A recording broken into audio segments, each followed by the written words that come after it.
নমস্কাৰ বন্ধুসকল, পুনৰবাৰ স্বাগতম জনাইছোঁ আন এটি নতুন ভিডিঅ'লৈ।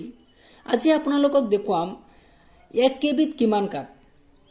অৰ্থাৎ আপোনালোকে কাঠ কিনিবলৈ যাওঁতে হয়তো বহুতে এনেধৰণৰ আছে কাঠৰ হিচাপটো নাজানে, ফলত বেলেগ মানুহক মাতি নি কাঠৰ হিচাপটো কৰিব লগা হয়। তো বন্ধুসকল, আজি আপোনালোকক এই ভিডিঅ'টোৰ জৰিয়তে দেখুৱাই যাম আপোনালোকে সম্পূৰ্ণকৈ কাঠৰ হিচাপটো কেনেকৈ কৰিব বা কেনেকৈ উলিয়াব। কাঠৰ হিচাপ কৰি আপুনি নিজৰ ঘৰতে বহি হিচাপটো উলিয়াব পাৰিব। বন্ধুসকল, 1 কেবিত কিমান কাঠ প্ৰথমতে আপোনালোকে জানি ল'ব লাগিব। তো বন্ধুসকল, ভিডিঅ'টো স্কিপ নকৰি শেষলৈ চাই থাকিব।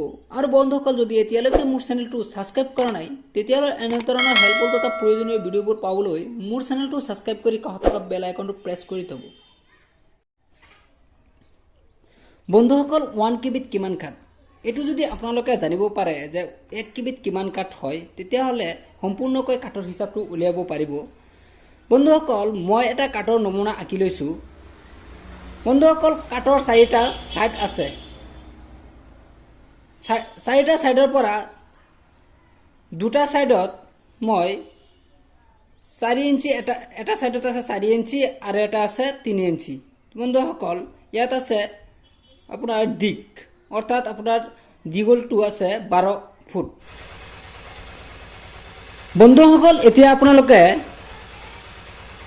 ওপৰত 4 ইঞ্চি আৰু তলত 3 ইঞ্চি আৰু দীঘল আছে 12 ফুট। গতিকে আপোনালোকে এতিয়া কৰিব লাগিব 4 পূৰণ 3 পূৰণ 12। এইখিনি সম্পূৰ্ণ পূৰণ কৰাৰ পিছত আপুনি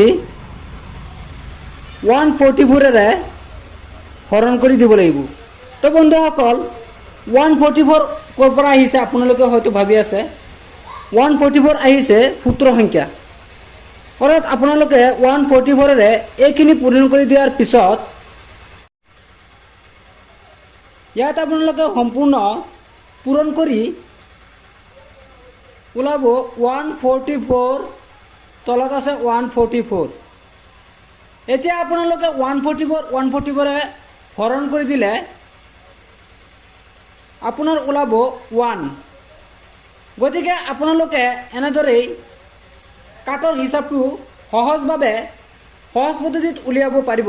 তো বন্ধুসকল, এতিয়া আপোনালোকে এইখিনি হিচাপ কৰি 1 কেবি হৈছে।